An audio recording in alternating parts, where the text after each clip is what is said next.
So this week we've been monitoring the incoming storm. Starting this morning, our crews proactively started pre-treating all roadways, bridges, and culverts to get out in front of the event. We anticipate this operation to continue into tomorrow. Once we get into the weekend where we're expecting the winter weather, our teams will be on standby. We'll then transition into a 24-hour operation in which we'll be running 2 12-hour shifts, morning and evening. At that point, we'll monitor the weather conditions, we'll monitor forecasts, any precipitation or roadway accumulation. At that point, we'll adjust our response as needed. If that involves applying roadway salt to treat any potential ice spots, we'll continue focusing on problem areas. We also prioritize these based on the route classification. Our minor, major thoroughfares, our priority 1s and 2s. We then get into our collectors, residential collectors, and finally neighborhood streets. Questions for Alfred? Obviously with an ice storm, the best thing is for people to stay home, but how important with these forecasts is it for people just to stay home, to not be out there so that emergency crews can work and that people stay safe because of these conditions? No, it's a great question. Very, very important. It gives our crews an opportunity to fully treat those roadways and really just having that public space to get down those pre-treatments. And once we're in the storm, any sort of salt or other applications we need to put down. Are you guys using salt right now, or is it brine? What's the kind of mixture going on the roads right now? Yep. So right now we're just going with the salt brine as the pre-treatment, although it does include roadway salt with the water to get to that certain salinity that we use. Right now we're only doing a liquid pre-treatment. I'm Nick Delacanal with WFAE. I read ahead from the TV stations, I think, that NCDOT was having trouble with supply, I guess, with the amount of salt. What is the city seeing? Do you guys have enough salt? How much do you have? And is that a concern? Yeah, as far as CDOT, we're fully stocked with salt across the department. We have 5,000 tons on hand spread across our various facilities. We also have salt orders on standby in the event we need to replenish. How many trucks do you have? We have 32 assigned trucks on our assigned routes. And those are all plows as well? That's correct. They come equipped with plows and spreaders. Hi, my name is Neon. I'm with WFAC. I'm wondering, with the forecast that we're seeing now, it's going to be mostly ice. Does the treatment, does the plan for you all, does that change? It does, and really ice can be dangerous. So if we do see an accumulation of ice, that's when we'll change our application, apply roadway salt. But again, it really depends on the accumulation, the existing conditions, the roadway temperatures, things of that nature. And so as far as we were talking about wintry mixes, so when ice, they say it's a little more dangerous. So would you say that you're ramping up your efforts? What does it look like as opposed to something that may not be as dangerous as an ice storm? So at all times we have a snow and ice plan. So depending on the type of precipitation or conditions we see, we'll pull from that plan what our response looks like. And at that time, it's going to be an all hands on deck, like I mentioned, 24-hour operation, make sure we have our road safe. The city of Charlotte has a lot of transplants in this community. You know, people from up north, from Massachusetts, New York, and everything, that might think, you know, it's a snowstorm, we're very used to this. What would you like to say to them about what's different from what we expect down here in the South versus what they might be used to with a big snowstorm up north? You know, at the end of the day, safety, that's our primary focus. We just want to make sure we're able to get in, do our jobs, keep the road safe for emergency services, things along those lines. But sometimes roads can't be cleared as quickly as they are in the Northeast, because I assume you have less plows than what Boston would have. Is that fair characterization? I think that's a fair assessment, but based on what we have and the type of weather we experience here, we have more than enough to respond. BTV? Yeah, I wanted to know, you're doing the main roadways. What should people do in neighborhoods when it comes to clearing some of that ice? So neighborhood streets are on our priority list. It's just a matter of time before we get there. Again, our primary focus are those priority routes, 1s and 2s, our major minor thoroughfares, those collectors, and then we start working into those residential streets. So we'll eventually make it to those. Nancy? You guys have any questions? Nick? Go ahead. I was just curious, like, which roads and conditions do you guys see as being the most dangerous in these types of ice events? Are these like bridges, overpasses, or side streets? Yeah, so your bridges and culverts, those are always some of our top priorities. Any other isolated or elevated areas in which shaded areas as well that may not get that melting power as quick as some of the other streets. Alfred, can you talk a little bit about like that prioritization? So what makes a priority 1, what makes a priority 2? Yeah, of course. Priority 1, that's going to be a major thoroughfare. Priority 2, a minor thoroughfare, and those are street classifications generally characterized by the width, number of lanes, the volume of traffic, speeds on those streets. So like a South Boulevard, Park Road, one of those two or one? Those are going to be a priority 1s. When it So- comes, oh, sorry. So is the NCDOT going to take care of the interstate? That's correct. When it comes to a snowstorm versus freezing rain in the forecast, how are you guys, is there anything you're doing differently with that? I'm sorry if this was already asked. Good question. If we see snow, which again we prefer snow rather than ice, that snow tends to melt a little bit quicker. We'll use plows to clear the lanes so we have a clear traveling path. So again, our response type may change, but the overall approach is the same. And with the freezing rain, especially with the temperatures continuing to be cold, what might that response look a little different? Again, just that 24-hour around-the-clock response where we have crews out constantly monitoring the roadway conditions, the roadway temperatures, the accumulation, how much is actually sticking. So again, it's just that all hands on deck around-the-clock response. How does the timing of when the storm would hit affect what you guys do, whether it hits in the afternoon or late in the evening when it's colder? How does that affect what you guys do?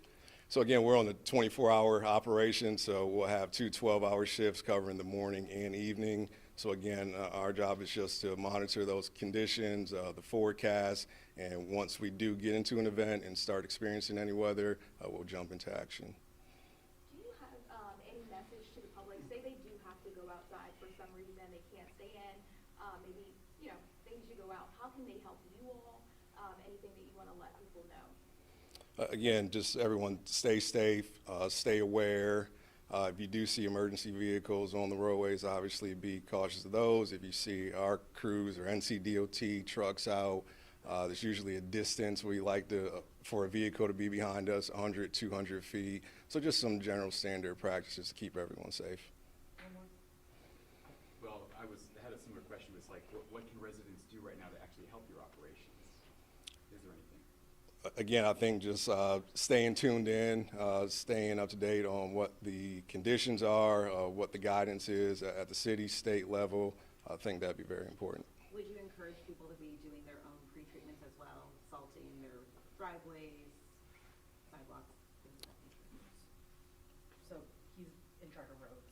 So Well, do people need to move their cars if they're parked on like neighborhood streets? Is that helpful, or are there other things that people can do? Yeah, that could be a benefit, and we have some measures in place if we need to communicate out to the public, especially in the uptown area, if we need to put in place parking restrictions to allow us to come in and clear some of that accumulation. All right. Okay, good. Laura's up next. Thank you.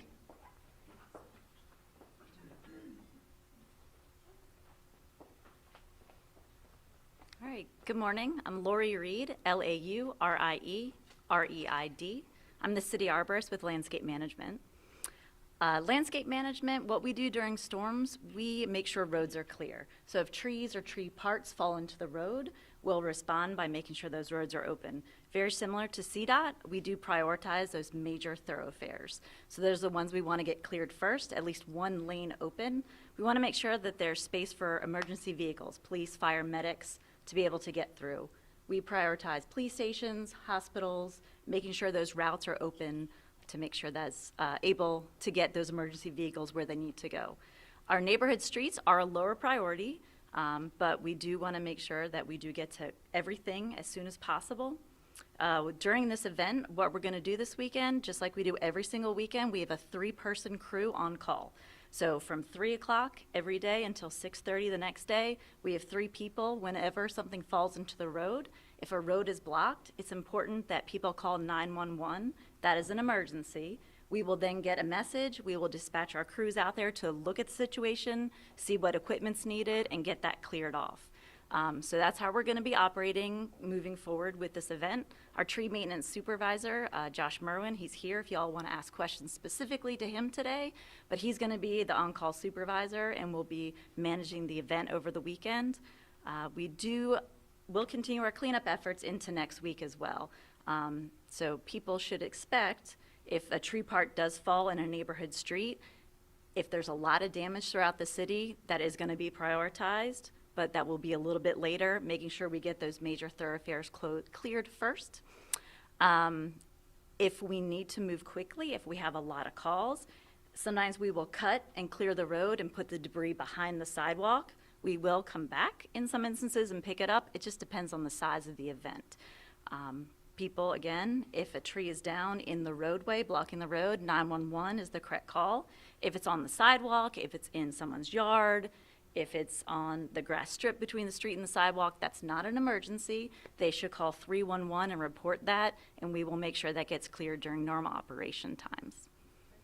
So often when a tree goes down, someone's power lines are hit, is that a Duke call that as opposed to calling you guys? Yes, well, you still should call 911 if it's in the street, but if any kind of power line is involved, you do need to call that entity. So if it is power, call Duke Energy. If it might be Spectrum or AT&T, if it's the lines below the power lines as well, and they will dispatch. Our crews, we cannot clean up anything until that utility line is mitigated. So if you call us, we will inspect, we'll see that it's come through, and we'll continue to inspect until we see those utility lines are back up and the area is safe.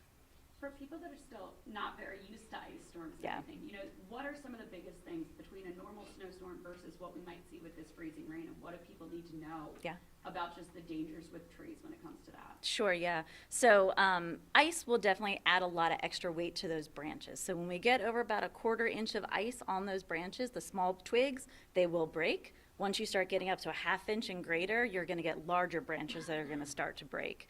If a tree has any kind of root issues, if it sits on there for a long period of time and we get winds, we could potentially get whole tree failures as well. It's really important that if people see a tree down, it might be your first instinct to go inspect it and see what's happening, but you don't know if there's any utility lines involved. So it's really important to leave those trees alone and call someone to deal with it. Sometimes we'll get people that want to help out and use their chainsaws and help us. It's really important to let professional arborists do it. When trees fall, they're under a lot of tension, and if you cut the wrong space, it may spring back in a weird way or roll. So it's really important to allow this cleanup to happen by professionals that are out there.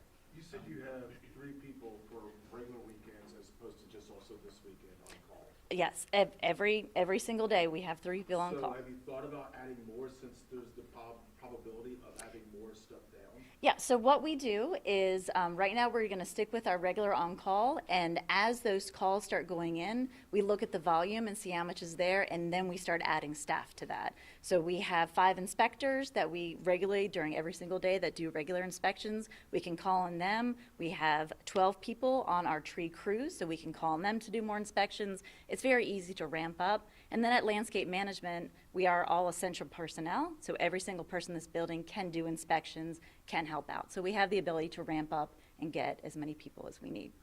Is there anything that you all are doing right now to prevent preventative measures? You talked about the roots Yeah. of trees and things like that. Yeah, so we estimate that we have about 250,000 trees in our right-of-way inventory.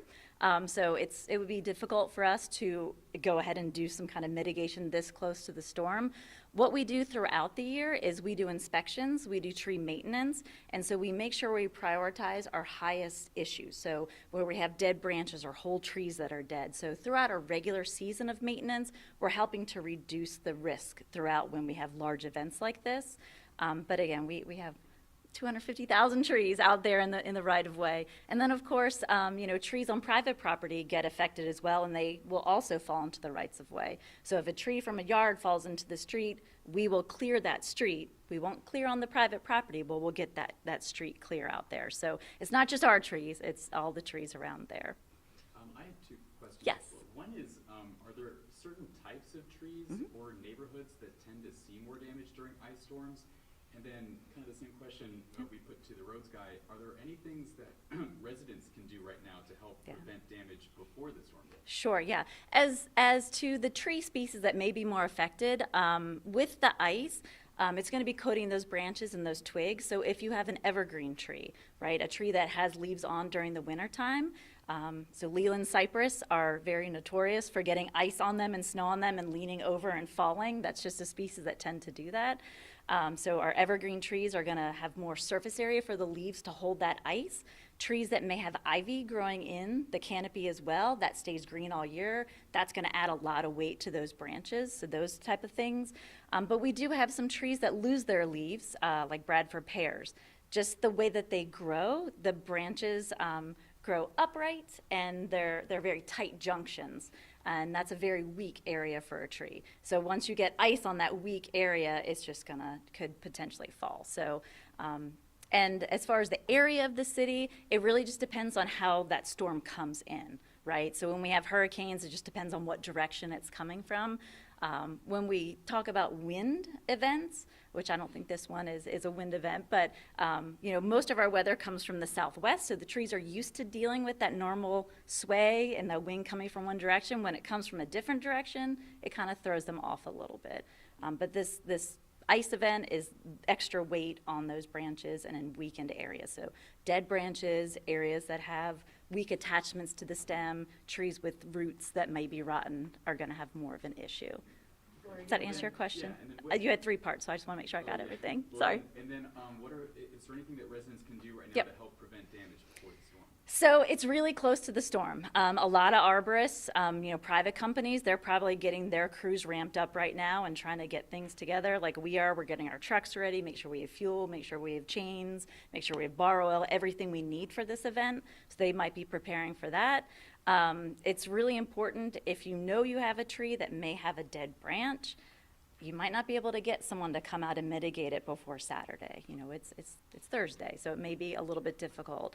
I always tell people with your trees, you should just be aware of what they look out through the entire season, not just the couple days before a storm event comes through. Making sure you're taking care of any dead branches, any disease that might be on that tree. But after that storm comes through, in your yard, be very careful. Look up, look down, look everywhere. There might be a branch that is broken off but is hanging up in there and could potentially fall down. If you're not comfortable with assessing what your tree looks like, if there's damage to your tree, International Society of Arboriculture, you want to get a certified arborist out there to look at that tree, to make an assessment and determine what mitigation you might need to do. Some trees might be okay if with a little bit of branch breakage. Just depends on how bad the storm is. It may be a complete loss, but have a professional out there. One thing I always like to tell people, certified arborists are not knocking on your door looking for business, all right? So just be aware of that. If someone does come on your door and say, hey, I'm doing work in the neighborhood, vet them, see who their company is. You can look them up, treesaregood.org. You can verify their credentials and make sure they are a certified arborist. Again, you just want to make sure you have the person that has the right skills and the right knowledge to do work on those trees. Lori, can you talk about the website?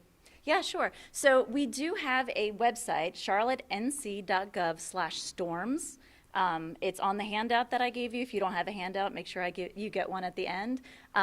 We have an interactive map on there. So if you look at our map, it'll show you where we've received calls from 911. So the red dots are going to be we've received the call, but we haven't gotten to it. When it turns green, it means we've mitigated that issue and that area is clear. So you can look at that throughout the storm and see where things are popping up.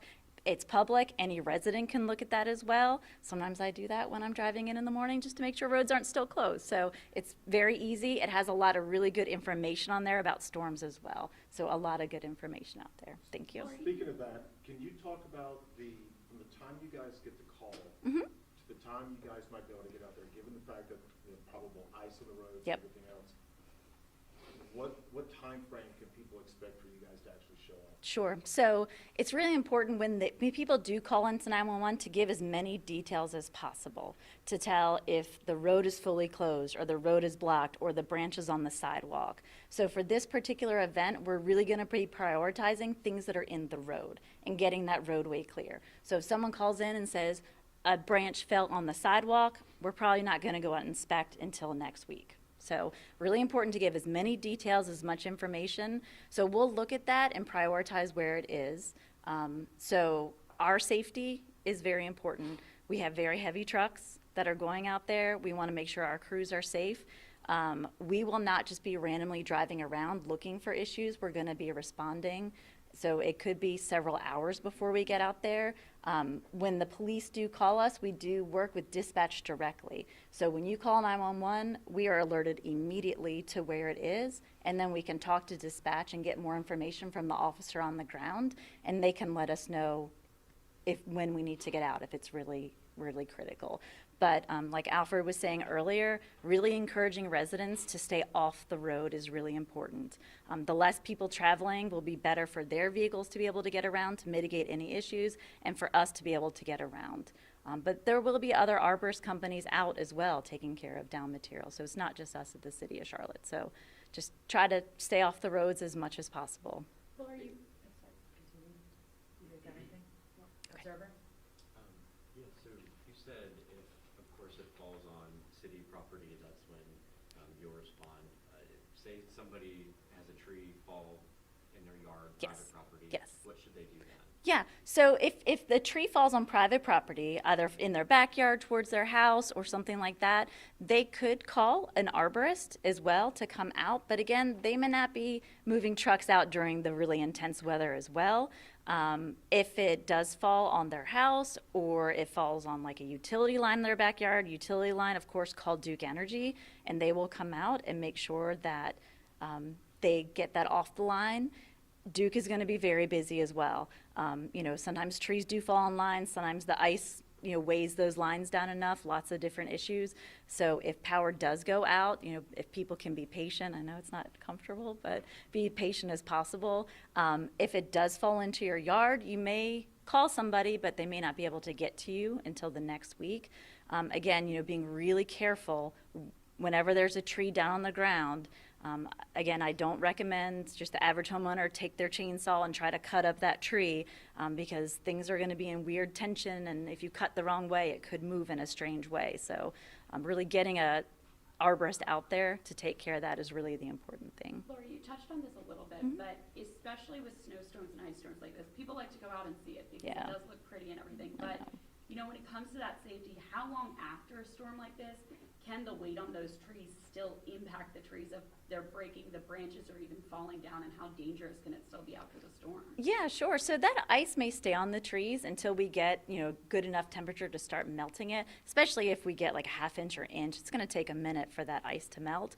It's really important that people don't try to take the ice off themselves. Just let that thaw naturally and come off of there.